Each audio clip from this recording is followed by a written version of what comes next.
మీరు గమనిస్తున్నారు. అలాగే దూరదేశంలో ఉన్న మీరు దేవుని కొరకు ఎంత బలముగా సాక్షులుగా నిలబడుతూ ఉన్నారో అది కూడా మేము చూసి ఎల్లప్పుడూ కూడా మీ కొరకు ప్రభు సన్నిధిలో కృతజ్ఞతాస్తుతులు చెల్లిస్తూ మీ కొరకు కూడా ఇక్కడ ప్రార్థన చేయడము జరుగుతూ ఉన్నదని మీ అందరికీ కూడా మరొకసారి మా సంఘం తరపున కూడా మేమందరం కూడా మిమ్మల్ని మా ప్రార్థనలో కూడా జ్ఞాపకం చేసుకుందామన్న విషయాన్ని తెలియజేయడంలో ఏమాత్రం కూడా అతిశయం లేదన్న విషయాన్ని ఈ సమయంలో మీరు గమనించాలని నేను కోరుతూ ఉన్నాను. నా ప్రియమైనటువంటి సహోదరులారా, ఈరోజు దేవుడు మనకి ఇచ్చినటువంటి గొప్ప తరుణం. ఎంతో చక్కని పాటలు పాడుతూ దేవుని మహిమపరుస్తూ ఉన్నారు. దేవుడికి అతి ఇష్టమైనటువంటి బలి ఏదేమైనా ఉంది అని అంటే హృదయ లోతుల్లో నుండి ఆయనను వర్ణించి ఆయనను మహిమపరిచేటటువంటి ఆ స్తుతి గానాల మీద ఆయన ఆసీనుడవడానికి ఎప్పుడు కూడా ఇష్టపడేటటువంటి దేవుడు. మీ చక్కని తలాంతులతో దేవుని మహిమపరచుట నేను కూడా వింటూ ఎంతగానో ప్రభువుని స్తుతిస్తూ ఉన్నాను.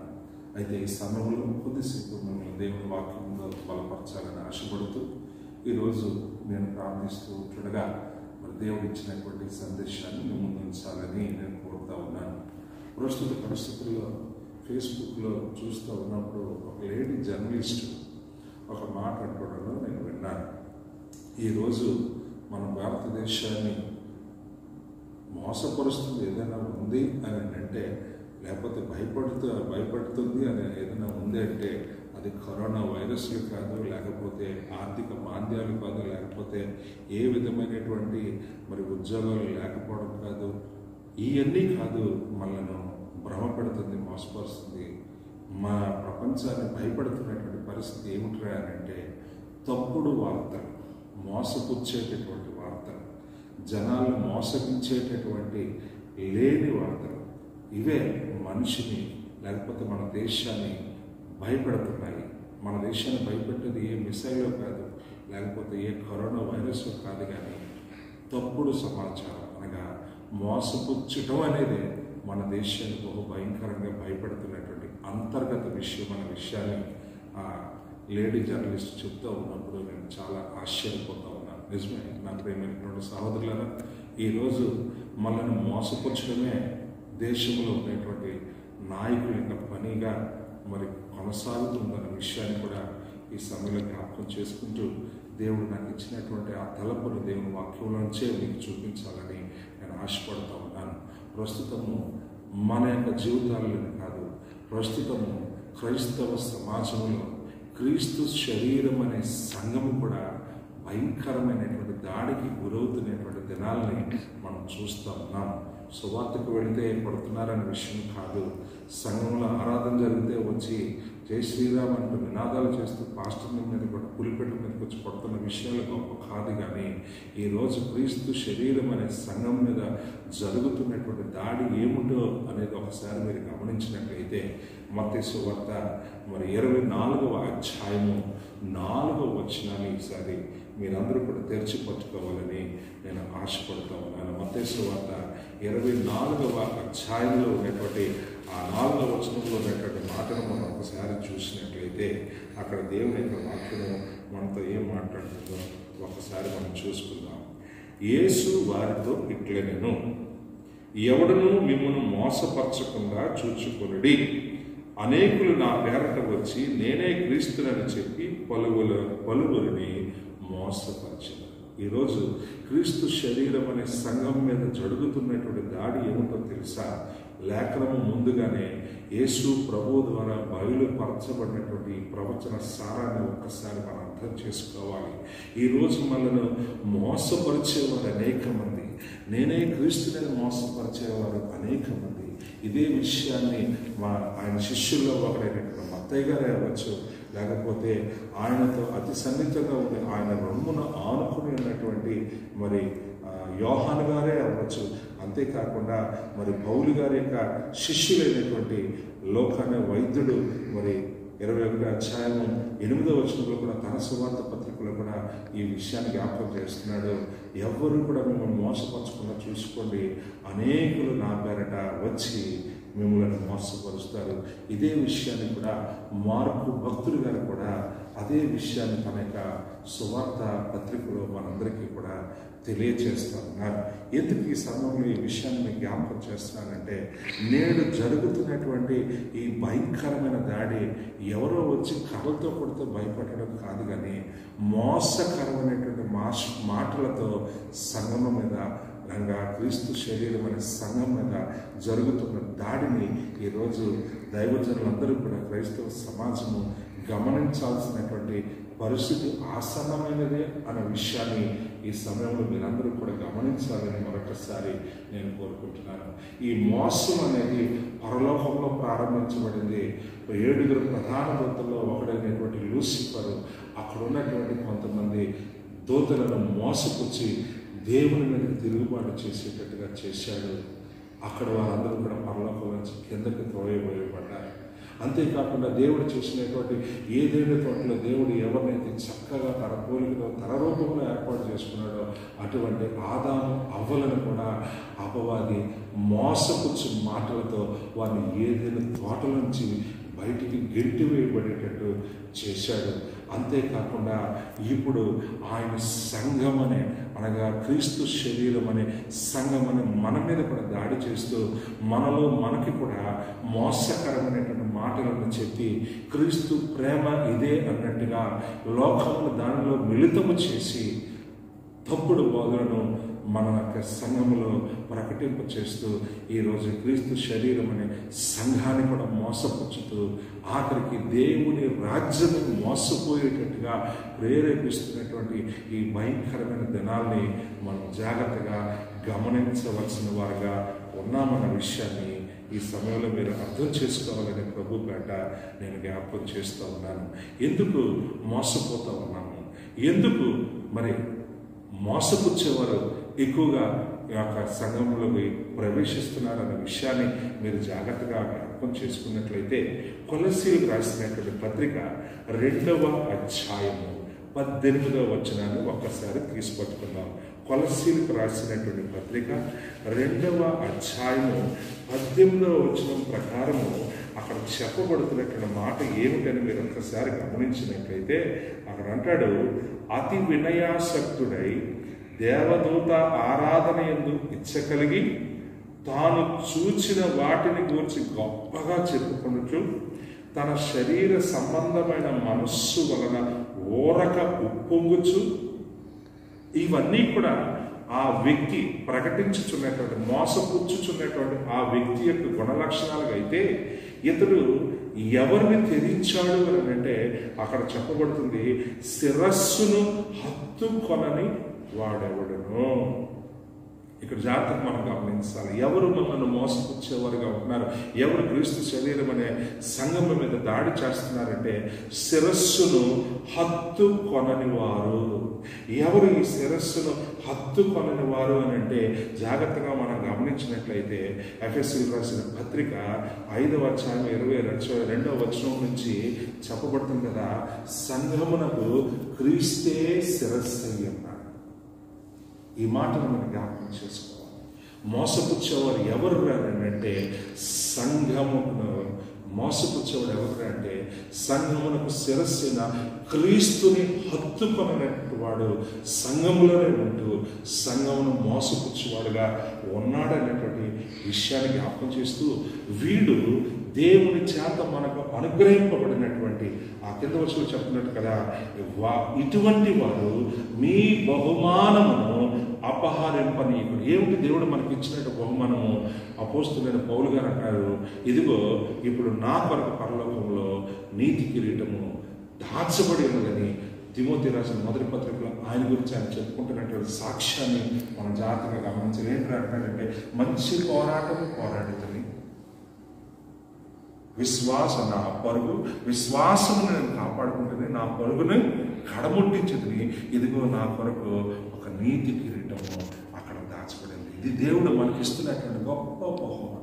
అటువంటి బహుమానాన్ని దొంగలించేటటువంటి, మోసపుచ్చేటటువంటి దేవుడి యొక్క, అనగా సంఘమునకు శిరస్సైన క్రీస్తు అనే శిరస్సును హత్తుకున్నటువంటి వారు సంఘములో చొరబడి దేవుడు మనకి ఇచ్చినటువంటి ఆ జీవ కిరీటము లేకపోతే ఆ నీతి కిరీటం అనే బహుమానాన్ని దొంగిలించే వారుగా ఉంటున్నారు. ఇటువంటి వారు ఇంకొక కోవకు కూడా మనం చూసినట్లయితే ఈ శిరస్సును హత్తుకున్న వారికి ఇంకొన్ని పేర్లు ఇక్కడ మనకు చూపించబడతా ఉన్నాయి. చూడండి, పేతురు రాసినటువంటి 2వ పత్రిక 2వ అధ్యాయము 1వ వచనం నుంచి 3వ వచనం వరకు మీరు జాగ్రత్తగా గమనించినట్లయితే, పేతురు రాసిన పత్రిక 2వ అధ్యాయం 1వ వచనం నుంచి 3వ వచనం వరకు మీరు జాగ్రత్తగా చూసినట్లయితే, మరియు అబద్ధ ప్రవక్తలు ప్రజల్లో ఉండిరి, అటువల్లనే మీలోనూ అబద్ధ బోధకులు ఉందురు, మీరు తమ్మును కొనిన ప్రభువును కూడా విసర్జించుచు తమకు తామే శీఘ్రముగా నాశనము కలుగజేసుకొనుచు నాశనకరమగు భిన్నాభిప్రాయములను రహస్యముగా బోధించువారు. దేవుని బిడ్డలారా, జాగ్రత్త. ఇప్పుడు మనం ఎంతో జాగ్రత్త పడాల్సినటువంటి సమయము. అందుకనే ఆనాడే యేసు ప్రభు వారు శిలువకు అప్పగింపబడుతున్నటువంటి ముందే తన శిష్యులను ఆయన బలపరుస్తున్నాడు, ఆయన హెచ్చరిస్తున్నాడు. జాగ్రత్త, ఎవడును మిమ్మల్ని మోసపరచకుండా చూసుకోండి. ఎందుకంటే అబద్ధ బోధకులు ఉన్నారట, అబద్ధ ప్రవక్తలు ప్రజల్లో ఉంటే అబద్ధ బోధకులు మీలోనే మీ మధ్యనే ఉన్నారు. ఎందుకు అంటే ఇందాక చెప్పబడినట్టు శిరస్సును హత్తుకొనని వారు, అనగా క్రీస్తును హత్తుకొన్న వారు ఇప్పుడు అంటున్నారు కదా, ప్రభువుని విసర్జించుకున్నవారు. వీరేం చేస్తున్నారు అంటే సంఘంలో ఉండి, అనగా దేవుని ప్రజల మధ్య ఉండి వారిని తప్పుడు బోధలతో తప్పుడు మాటలతో మోసపుచ్చుచు దేవుని యొక్క సంఘముల నుంచి బయటికి, అనగా దేవుని రాజ్యం నుంచి నాశనంలోనికి వారిని చొరబడటానికి చూస్తూ ఉన్నారన్న విషయాన్ని జ్ఞాపకం చేసుకోవాలి. అందుకని ఇక్కడ 2 విషయాలు అంటున్నారు కదా. వీరేం చేస్తున్నారంటే నాశనకరమైనటువంటి భిన్న అభిప్రాయాలు రహస్యముగా. చిన్నప్పుడు స్కూల్లో 1వ తరగతిలోనో 2వ తరగతిలోనో టీచర్ గారు ఒక నీతి పాఠం చెప్పేవారు. ఎలాగరా అంటే, ఆయన 5 వేలకు ఉన్నటువంటి బలాన్ని చెప్పండి అంటే విడివిడిగా కర్రను చూపించి కర్రలు ఇచ్చి కర్ర పుల్లలు ఎరగొట్టమంటే ఈజీగా ఎరగొట్టేశారు. కానీ అదే కర్ర పుల్లల్ని కట్టిన తర్వాత ఇప్పుడు ఎరగొట్టంటే ఆ కట్టబడినటువంటి కర్ర పుల్లల యొక్క బలాన్ని మరి పిల్లలు విరగొట్టలేకపోయారు. ఒక్కొక్క పుల్లనైతే ఈజీగా విరగొట్టచ్చు, కానీ కొన్ని మరి గుంపు కట్టినటువంటి ఆ పుల్లల కట్టని మాత్రం విరగొట్టడం. కారణం ఏమిటంటే అవన్నీ కూడా కలిసి ఉన్నాయి. అలాగే ఇక్కడ ఇంకో మాట కూడా జ్ఞాపకం చేసుకోవాలి.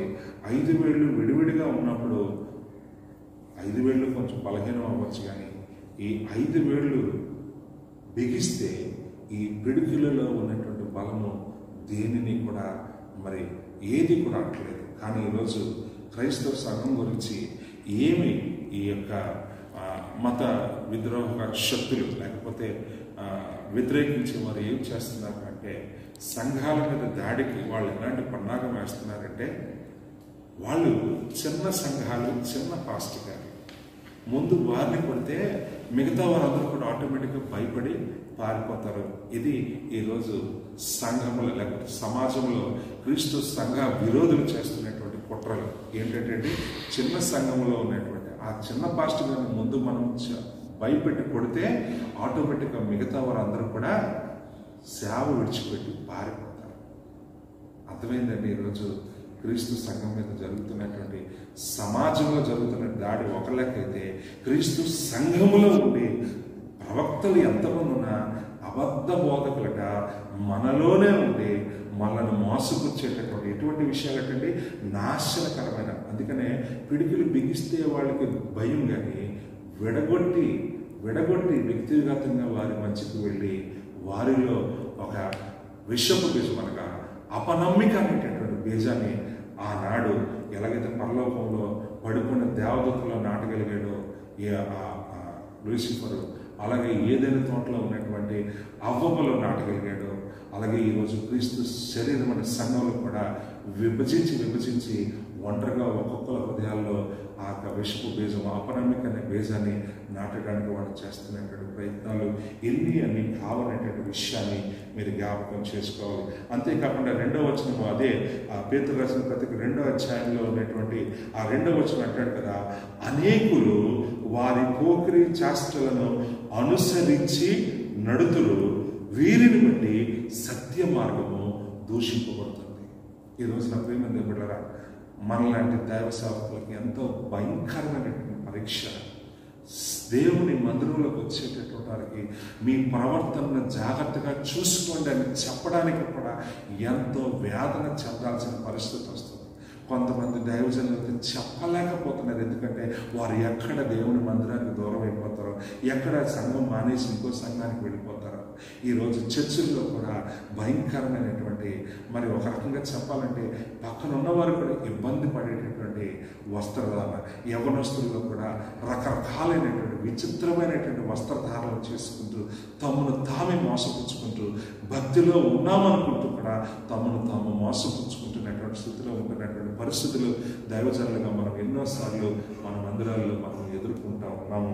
కారణం ఏమిటంటే అనేకమైనటువంటి పోకిరి చేష్టలతో నిండినటువంటి వ్యవహారాలు నేడు దేవుని మందిరాల్లో కూడా ప్రవేశిస్తున్నారన్న విషయాన్ని ఈ సమయంలో మీరు జ్ఞాపకం చేసుకోవాలి.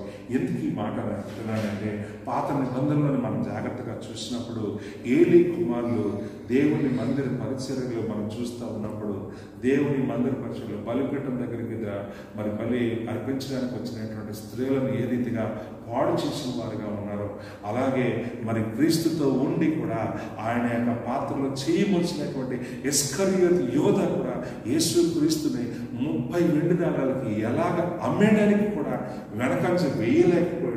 అంతేకాకుండా క్రీస్తు యొక్క సువార్త, దేవుని రాజ్యములకు వచ్చినటువంటి సువార్త ప్రకటింపబడుతూ ఉంటుండగా శాస్త్రులు, పరిసయ్యులు కూడా ఆయన్ని ఏ రీతిగా చంపాలి, ఏ రీతిగా ఆయన్ని పక్కకు నెట్టివేయాలి, మన ప్రాబల్యాన్ని కాపాడుకోవాలని వారు చేసిన దాడులు ఈ రోజు కూడా మన సంఘాల్లో ఆ రీతిగా జరుగుతున్నటువంటి విషయాన్ని మీరు జాగ్రత్తగా గమనించుకోవాలి.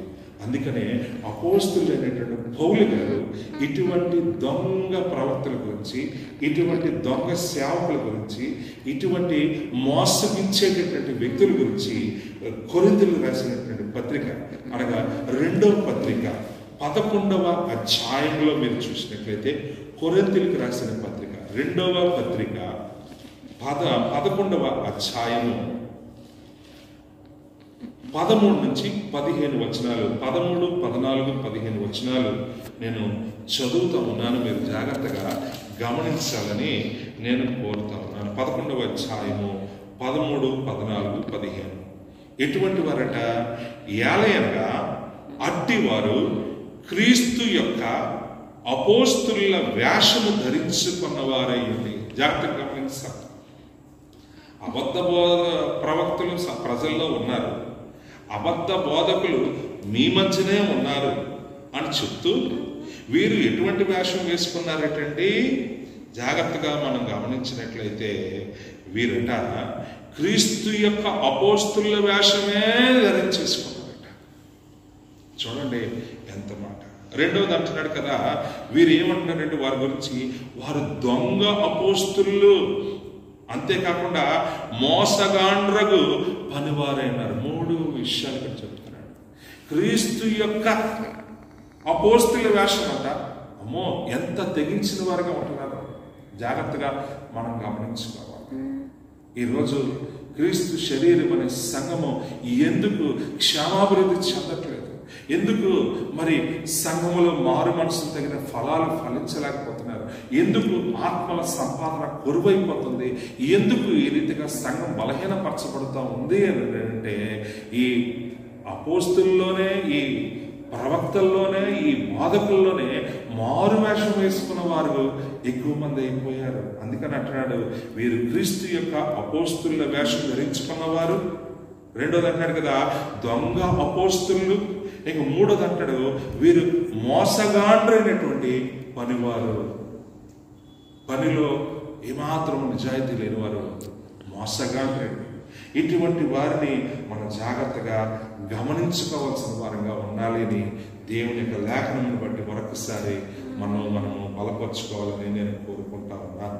నా ప్రియమైన దేవుని బిడ్డలారా, ఇంకా చెప్పాల్సి వస్తే ఆ 14వ వచనం అంటాడు కదా, ఇదేమి ఆశ్చర్యం కాదట. ఏమిటట? సాతాను తానే ఒక వెలుగుదూత వేషం ధరించుకున్నవాడుగా ఇక్కడ కనబడుతున్నాడు. చూడండి, ఎలాగ పరలోకంలో దేవదూతలను మోసగించి తనకంటూ ఒక వర్గాన్ని చేసుకున్నాడు. ఎలాగా ఏదైనా తోటలో అవ్వమ్మ దగ్గరకు వచ్చి వెలుగుదూత వేషం వేసుకుని ఎలాగ అవ్వమ్మను ఈజీగా మోసం చేసి భార్య భర్తలు ఇద్దరిని కూడా ఏదైనా తోటలో నుంచి బయటికి వెళ్ళిపోయేటట్టు చేశాడు. ఈరోజు దేవుని రాజ్యాన్ని కూడా చిన్న భిన్నం చేయడానికి పరలోకంలో క్రీస్తు మీద ఎలాగైతే దాడి చేశాడు, ఏదైనా తోటలో క్రీస్తు యొక్క మాట మీద ఎలాగైతే దాడి చేశాడు, ఈరోజు దేవుని రాజ్యం మీద కూడా అలాగే దాడి చేస్తూ క్రీస్తు యొక్క శరీరం అనే సంఘాన్ని మనం విడగొడితే చాలు అన్నట్టుగా సాతాను తనకు తానే ఒక వెలుగుదూత వేషం వేసుకుని ఎలా బలంగా పనిచేస్తూ ఉన్నాడో ఒక్కసారి మనము గమనించుకోవాల్సిన వారుగా ఉన్నాము. వీరి గురించి ఏం చెప్తున్నట్లంటే, ఈ సాతాను యొక్క అనుచరులు ఎలా ఉంటారంటే, వాని పరిచారకులను, అనగా ఎవరు పరిచారకులంట? సాతాను యొక్క పరిచారకులు కూడా ఎలా ఉన్నారంటే, నీతి పరిచారకుల వేషము ధరించుకునుట గొప్ప సంగతి కాదు. నేడు సంఘాల్లో కూడా తీయని మాటలతో తీస్తారు సుమా గోతులు, నమ్మవద్దు, ఇలాగే చొరబడుతున్నారు సంఘాల్లోకి కొత్త విశ్వాసులు. నెమ్మదిగా చొరబడి వాళ్ళ దగ్గరికి వీళ్ళ దగ్గరికి వెళ్ళి తీయని మాటలు వేసుకుని ఆఖరికి సంఘంలో ఉన్నటువంటి దైవజనం మీద కూడా పైచేయి వేయడానికి ఎగ్జిక్యూటివ్లు, కమిటీ మెంబర్లు, సంఘ పెద్దలు, ఎందుకే వాడికి మోకాళ్ళ ప్రార్థన అనుభవం ఎంత ఉందో తెలియదు, వాక్య ధ్యానమందు ఎంత ఇష్టంగా ఉన్నాడో తెలియదు, సంఘ కార్యక్రమాల్లో ఏ రీతిగా పాలుభాగస్తులు అవుతున్నాడో తెలియదు. ఇవేమీ అవసరం లేదు. కానీ సంఘంలోకి చొరబడి పరిచారకుల వేషం ధరించుకున్న వారే అందరినీ మోసపుచ్చుచు అందరి మీద నాయకత్వాన్ని సంపాదించుకోవడం కోసం చేసేటటువంటి ఆ కుటిల పనులు మనం చూస్తే, నా ప్రియమైన దేవుని బిడ్డలారా, మరి వీరందరూ కూడా సాతాను అనుచరులు కారా? వీరు క్రీస్తు యొక్క అనుచరులు కాదు. ఎందుకంటే వీరు క్రీస్తు అనుచరులు అయితే వీరు సంఘానికి క్రీస్తు శిరస్సు అయినాడని, ఆ శిరస్సు అయిన యేసు ప్రభువుని హత్తుకున్న వారుగా ఉంటారు. అంతేకాకుండా ఆ ప్రభు యొక్క మాటలను వారు లోబడిన వారుగా, దాన్ని గైకొని వారుగా ఉంటారు. కానీ వారు ప్రభువునే విసర్జించిన వారు, ఆ శిరస్సునే వారు హత్తుకున్నవారు. వారు ఎలాగ సంఘం యొక్క క్షేమాన్ని కోరుకుంటారు? నా ప్రియమైన దేవుని బిడ్డలారా, ఈ సమయంలో గమనించాల్సిన ఈ విషయాల్ని మీరు ఒక్కసారి ఆలోచన చేయాలని నేను కోరుతున్నాను. ఎందుకు ఈ పని జరుగుతుంది అని మీరు జాగ్రత్తగా గమనించినట్లయితే చూడండి, ప్రకటన గ్రంథములో 12వ అధ్యాయము 12వ వచనాన్ని మనం ఒక్కసారి ధ్యానించినట్లయితే, ప్రకటన 12వ అధ్యాయము 12వ వచనంలో చెప్పబడుతూ ఉంది. ఏమంటున్నాడట? అపవాది తనకు సమయము కొంచెమే అని తెలుసుకుని బహు క్రోధము గలవాడే మీ యొద్దకు దిగి వచ్చి ఉన్నాడని చెప్పాను. వాడు ఆల్రెడీ వచ్చేసి ఉన్నాడు. ఎందుకనంటే వాడు అక్కడ ఏం చేయబడ్డాడంటే భూమి మీదకి పడద్రోయబడ్డవాడు. కాబట్టి వాడు ఆల్రెడీ ఇక్కడికి వచ్చి, ఏ దేవుడైతే, ఏ సర్వాధికారి, ఏ సృష్టికర్త అయితే అతన్ని బయటికి గెట్టాడో అతని యొక్క సమాజాన్ని, అతని యొక్క కుటుంబాన్ని చిన్నాభిన్నం చేయడానికి వీడు చేస్తున్నటువంటి కుటిల ప్రయత్నాల్లో భ్రమపరిచేటటువంటి ఆత్మ, అనగా మోసగించే ఆత్మను వీడు సంఘములోనికి ప్రవేశపెడుతూ అనేక మంది వాడి పరిచారకులు, ఎలాంటి పరిచారకులు అంటే నీతి పరిచారకులట,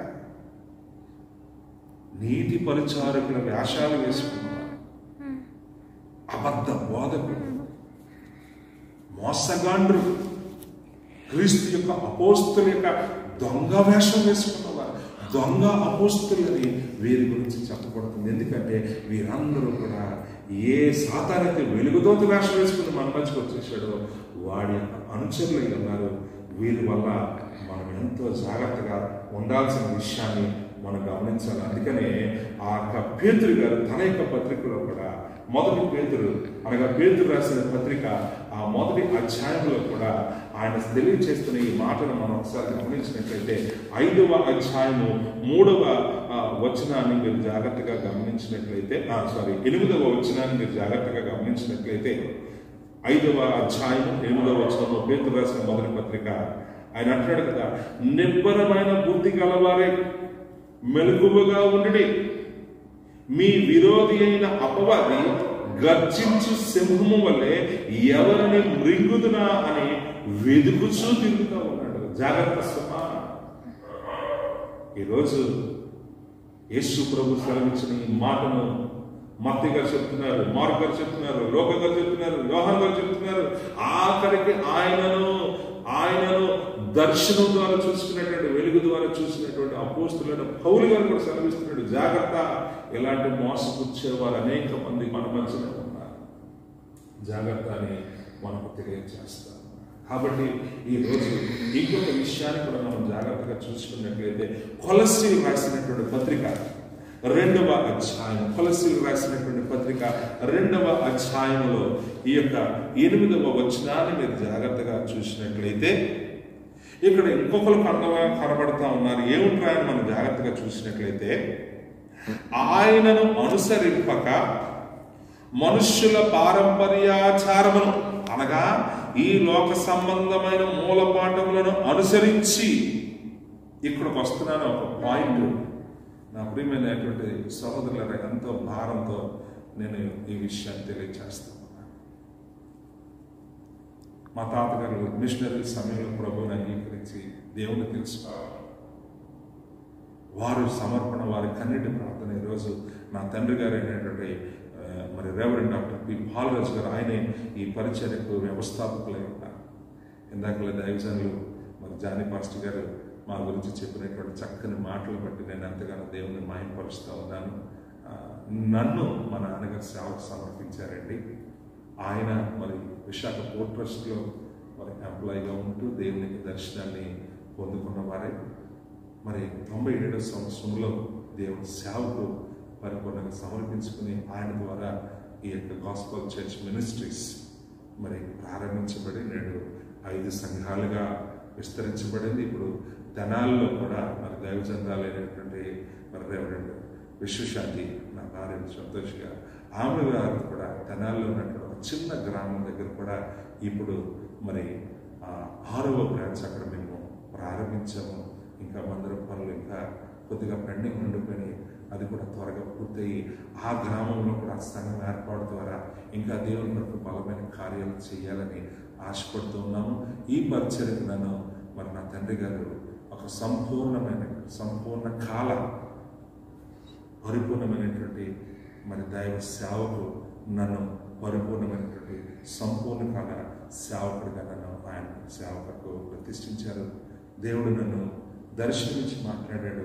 ఈరోజు నేను ఈ యొక్క నమ్మకమైన క్రీస్తు పరిచర్యలో 21వ సంవత్సరం అనుభవంలోకి వెళుతూ ఇంకా అనేకమైన విషయాలు ప్రభు పాదాల దగ్గర నేర్చుకుంటూ ఆయన యొక్క మరణ పునరుత్థాన యొక్క బలం యొక్క ఆ విలువను ఇంకా నేను కూడా తెలుసుకోవాలని ఆశపడుతూ ఇంకా ఆయన పాదాల దగ్గర కనిపెట్టుకుంటూ ముందుకు వెళుతూ సంఘము విషయంలో ఆసక్తి కలిగిన వాడిగా నేను ముందుకు కొనసాగుతూ ఇంకా ఒక 3 గ్రామాల్లో సువార్త పరిచయం చేస్తున్నాము. ఆ గ్రామాల్లో ఎంత త్వరగా అయితే చిన్న మందిరాలకు బిల్డింగ్లు కట్టడానికి డబ్బులు కాదు, ఎక్కడో దగ్గర చిన్న షెడ్ వేసుకున్నాను. ఒక ప్రార్థనా స్థలాన్ని అక్కడ ఉన్నటువంటి విశ్వాసులకు ఏర్పాటు చేసి ఆ రీతిగా ఆ మందిరం ఇంకా అనేక ప్రార్థనా మందిరం వాళ్ళకి తొందరపడుతూ వెళుతూ ఉన్నాను. ఎందుకంటే ఏ గ్రామంలోకి వెళ్ళినా సరే ఇక మాకు అవసరం లేదు, మా ధర్మాలు మాకు ఉన్నాయని చెప్పేసి కార్లిచ్చి మా ఊరు నుంచి బయటికి వెళ్ళగొడుతున్నటువంటి అనేక గ్రామాలు. కానీ ఎంతైనా సరే దేవుడు నమ్మదగిన వాడు. తను ఆనాడు పేతురుతో సెలవిచ్చినట్టు, పేతురు నువ్వు భయపడక, నేను మహాసభల్లో పెద్దలో రాజుల ముందు నిలబడతాను, అయినా సరే నువ్వు భయపడక, ఆ సమయంలో నేను నీకు తోడని కదా, పరిశుద్ధాత్మ దేవుడు నీతో మాట్లాడిస్తాడు, నువ్వెవరికి భయపడక అన్నట్టుగా ఈ రోజుకి కూడా ఆయన మాటలు మనల్ని కూడా బలపరుస్తూ వాటన్నిటికీ భయపడేవారుగా కాకుండా ఇంకా పల్లెటూరులోకి వెళ్ళి సువార్తను ప్రకటిస్తూ ఉన్నాము. దయచేసి నాకు ఎక్కువగా గ్రామాల్లో పరిచర్య ఉంది. నేను దరిదాపుల ఈ యొక్క 20 సంవత్సరాల నా పరిచర్య అంతా కూడా గ్రామాలను సంచరించి అనేక మంది మరి ప్రభుత్వం తిప్పబడ్డానికి దేవుడు ఈ దాసుని ఆయన చేతిలో ఒక చిన్న పాత్రగా, కర్ర పాత్రగా, మట్టి పాత్రగా వాడుకున్నందుకు ఆ దేవాది దేవునికి మహిమ కలుగును. కాబట్టి నేను మాటను ముందుకు కొనసాగిస్తూ ఉన్నాను. ఈ కొలస్సీలు రాసిన పత్రిక ఈ 2వ అధ్యాయము ఈ 8వ వచనంలో చెప్పబడుతున్న ఈ మాటను ఎందుకు ఈ సభలో నేను ఆగానంట, మొదట్లో సంఘంలో ఈరోజు జరుగుతున్నటువంటి ఇంకొక విషయాన్ని మీరు గమనించాలి. మనుషుల యొక్క పారంపర్యాచారాలు ఈరోజు సంఘాలు కుల ప్రాతిపదిక మీద విడిపోతారు. ఇప్పుడు ఎవరు చెప్పండి, ఎవరు మోసపరుస్తున్నారు సంఘాలు? ఎవరు మోసపరుస్తున్నారు దేవుని యొక్క కుటుంబం? ఎవరు మోసపరుచుకుంటున్నారు? భార్య భర్తలు. భర్త భార్యను మోసపరుస్తుంది, భార్య భర్తను మోసపరుస్తుంది. ఇలాగ ఎవరికి వారు మోసపరుచుకుంటున్నటువంటి స్థితిలో వెళ్ళిపోవడానికి గల కారణం ఏంటి? ఒకసారి గమనించినట్లయితే ఈ లోక సంబంధమైనటువంటి మనుష్యుల యొక్క పారంపర్యాచారం. అందుకనే ఒక చిన్న విషయాన్ని నేను ఈ సభలో మీతో పంచుకోవాలని ఆశపడుతున్నాను. సమయం అయిపోయింది, నేను ముగిస్తాను. దేవుడు అపోస్తలుడైన పౌలు గారిని, నాయనా పౌలు ఒకసారి భూమి మీదకి వెళ్ళి సువార్త ఎలా ప్రకటింపబడుతుంది, దేవుని రాజ్యం ఎలా కట్టబడుతుంది, ఎలా ఒకసారి వెళ్ళి ఒకసారి సూపర్వైజ్ చేసిరా అంటే వెంటనే పరలోకం నుంచి ఇక్కడ ఉన్నటువంటి మన సంఘాలకి లెటర్ అందించబడిందట. అపోస్తలుడైనటువంటి పౌలు గారు పరిచయాన్ని దర్శించాలని చూడాలని, ఆయన దర్శించాలని వస్తున్నాడు. అక్కడికి వెంటనే ఇక్కడ ఉన్నటువంటి వారు అనేక డినామినేషన్లు ఉన్నాయి. అయ్యగారు మా సంఘానికి రా, అయ్యగారు మా సంఘానికి రా, అయ్యగారు మా సంఘానికి రా అందరూ చెప్పాబడ్డ. అపోస్తలుడైన పౌలు గారు అన్నారట, అమ్మో యేసయ్యా, ఇక్కడికి నేను కిందకెళ్ళి సేవల జరుగుతుంది, పరిచయాలు జరుగుతుంది, సువార్త ఎలా ప్రకటింపబడుతుంది, దేవుని రాజ్యం ఎలా కట్టబడుతుంది, నువ్వు ఏ పని మీద నన్ను పంపించాలో చూసావు. కిందకి వెళితే వీడొచ్చి మా బ్యాప్టిస్ట్ సంఘం రండి, మా లోదల సంఘం రండి, మా పెద్దకోస్ సంఘం రండి, మా ఇండిపెండెంట్ రండి, మా ఫెలోషిప్ రండి, మా గుడిసికి రండి, మా బిల్డింగ్కి రండి. బాబోయ్, ఇది నేను తట్టుకోలేను ప్రభా. నేను వెళ్ళి సువార్తను ప్రకటిస్తున్నాను, వారి ఆత్మ సంపాదించుకొని దర్శించి వస్తాను. అందులో లక్కి ఆ రోజు 5 వారం కాబట్టి నేను ఏ చర్చికి వెళ్ళను ప్రభా. చెట్టు కింద ఉండి నేను ప్రార్థన చేసి నిన్ను ఆరాధించుకొని నేను ఆ పని పూర్తి చేసుకుని వచ్చేస్తాను ప్రభా. దేవునికి స్తోత్రం కలుగును. మనుషుల యొక్క పారంపర్యాచారాలు కూడా నేడు క్రైస్తవ సంఘాలను చొరబడిపోయి క్రీస్తు సంఘాన్ని మోసపుస్తున్నటువంటి పరిస్థితులు మనం ఎన్నెన్నో గమనిస్తున్నాము. అది మీరు కూడా గమనిస్తున్నారని నేను కూడా. 2వ విషయానికి అంటాడు కదా, ఇంకేమంటాడంటే ఈ లోక సంబంధమైనటువంటి మూలపాఠాలను అనుసరించి మోసకరమైన నిరర్ధక తత్వ జ్ఞానం చేత మిమ్మల్ని చెరగొట్టుకుని పోవాడు ఎవడైనా ఉన్నాడేమో జాగ్రత్తగా చూసుకున్నాడు. ఈరోజు ఇది కూడా ఎక్కువైపోయింది సంఘాలు. పాస్టర్ గారు ఎంత భారంగా కన్నీరు కాల్చి దేవుని యొక్క వాక్యాన్ని సంఘానికి అందించాలని అందులో 100 మంది వస్తారు, 100 రకాలైనటువంటి మనస్తత్వాలతో వస్తారు. కొంతమంది బాధల్లో వస్తారు, కొంతమంది వ్యాధుల్లో వస్తారు, కొంతమంది సంతోషంలో వస్తారు, కొంతమంది దేవుడు నాకు ఏదో చెయ్యాలని ఆశతో వస్తారు. అటువంటి ఆ సంఘ బిడ్డలందరినీ కూడా ఆయన దృష్టిలో పెట్టుకుని ప్రభు సభలో కన్నీరు కాచి ఎంతో సిద్ధపడి ఆ వాక్యాన్ని సంఘానికి అర్థం చేస్తే పరిశుద్ధాత్మ దేవుడు ఆ 100 మందికి 100 మంది మనస్తత్వాలకి 100 మందికి కూడా వారికి అర్థమయ్యే రీతిలో పనిచేస్తుంటాడుగా. కొంతమంది మధ్యలో పాస్టర్ గారి యొక్క ప్రసంగాలను కూడా వేలెత్తి చూపించేటటువంటి లోక సంబంధమైనటువంటి పాఠాలతో వాటిని ముడిపెట్టి విశ్వాసుల యొక్క హృదయాలను చెదరగొట్టేటటువంటి నిరర్ధకమైనటువంటి తత్వజ్ఞానాలు, మోసకరమైనటువంటి మాటలతో ఎదుటివాడి యొక్క విశ్వాసాన్ని కూడా బలహీనపరిచేటటువంటి వ్యక్తులు సంఘంలోనే ఉన్నారనే విషయాన్ని జ్ఞాపకం చేసుకోవాలి. అందుకనే ఇప్పుడు మనం ఏమి చేయాలి? ఇటువంటి వారందరూ మన దగ్గర ఉన్నారు. నేను ముగిస్తున్నాను. అందుకని ఎఫెసీయులకు రాసిన పత్రిక 4వ అధ్యాయము 14వ వచనంలో మన అపోస్తలుడైనటువంటి పౌలు గారు చెప్తున్న ఈ మాటను మీరు జ్ఞాపకం చేసుకోవాలని నేను కోరుకుంటున్నాను. ఎఫెసీయులకు రాసినటువంటి పత్రిక 4వ అధ్యాయము 14వ వచనం గమనించండి. అందువల్ల మనం ఇక మీదట పసిపిల్లలమై ఉండి మనుష్యుల యొక్క మాయోపాయముల చేత వంచనతోనూ తప్పు మార్గమునకు లాగు కుయుక్తితోనూ గాలికి కొట్టుకొని పోవునట్టు కల్పింపబడిన ప్రతి ఉపదేశమునకు ఇటు అటు కొట్టుకొని పోవచ్చు అలల చేత ఎగరగొట్టబడిన వారమైనట్టు. ఏంటంటే అలల చేత ఎగరగొట్టబడిన వారమైనట్టు ఉండక. జాగ్రత్త. దేవుడు అపోస్తలులైన పౌలు గారి ద్వారా బలపరుస్తున్నాడు. దేవుడు నీకు నాకు ఇచ్చినటువంటి గొప్ప సహవాసం ఏంటంటే ఆది సంఘము ఎలాగైతే బలపడింది ఈరోజు మనకు కూడా అదే ఇచ్చాడు. ఏమిటంటే సంఘము ప్రార్థన ఎందును, అపోస్తలుల బోధ ఎందును, సహవాసమును, రొట్టె విరుచుట ఎందును విస్తరించుకుంది. ఈ 4 విషయాలు ఎవరి దగ్గర ఉంటాయో ఎవరు కూడా వాడిని మోసపుచ్చేటటువంటి ధైర్యం చేయలేడు. ఎందుకంటే వారు అనుదినము దేవుని వాక్యము ద్వారా బలపడుతూ ఉన్నారనే విషయాన్ని మనం జాగ్రత్తగా గమనించుకోవాలి. అంతేకాకుండా మనం జాగ్రత్తగా గమనించినట్లయితే చూడండి, ఇక్కడ అన్నాడు కదా, 1 యోహాను 4వ అధ్యాయము 6వ వచనము. 1 యోహాను 4వ అధ్యాయము 6వ వచనాన్ని మనం జాగ్రత్తగా చూసినప్పుడు అక్కడ అంటున్నాడు కదా, ఏమంటున్నాడు చూడండి, మనము దేవుని సంబంధం, దేవుణ్ణి ఎరిగిన వాడు దేవుని మాట వింటాడు, దేవుని సంబంధి కానివాడు దేవుని మాట వింటాడు. ఇందువల్ల మనము సత్య స్వరూపి అయిన ఆత్మ ఏదో, భ్రమపరచు ఆత్మ ఏదో మనం తెలుసుకుంటున్నాం. ఈ రీతిగా ఉండాలని దేవుడు ఈరోజు మనందరూ కూడా బలపరుస్తున్నాడు. క్రీస్తు శరీరం అనే సంఘం మీద జరుగుతున్న దాడిని తిప్పుకొట్టేటటువంటి వారుగా మనం ఉండాలని దేవుడు మనను కోరుకుంటూ ఉన్నాడు. అందుకనే ఈరోజు మనం అందరం కూడా ఏం చేయాలి అంటే, అపోస్తలుడైన పౌలు గారి ఎఫెసీయులకు రాసిన పత్రిక 6వ అధ్యాయము 1వ వచనంలో చెప్పబడుతున్నట్టుగా, తుదకు మీరందరూ కూడా, అనగా ఏంటి, మనమందరము కూడా ప్రభు యొక్క మహాశక్తిని బట్టి ఆయన యందు బలవంతులై ఉన్నారు. దేవుని స్తోత్రం కలుగుతారు. ఎవడు పడితే వాడు వచ్చి మన విశ్వాసం చెడగొట్టడానికి, మన విశ్వాసమైనా పొట్టువంటిగా, మనమైనా గాలి చిన్నప్పటి పొట్టువంటి వలన క్రీస్తు ప్రేమలో లోతుగా నాటబడిన వారు, క్రీస్తు యొక్క వాక్యములో ఆ ద్రాక్షవలలో అంటుకట్టబడినటువంటి వారు, మనం ఫలించడి కొమ్మ వంటి వారము, మనము బలహీనం కాదు. అందుకనే ఇక్కడ అంటున్నాడు కదా, తుదకు ప్రభు యొక్క మహాశక్తిని బట్టి ఆయన యందు మనము బలవంతులై ఉండాలనేటువంటి విషయాన్ని ఈ సమయంలో అపోస్తలుడైన పౌలు గారు మనకు తెలియజేస్తున్నారు.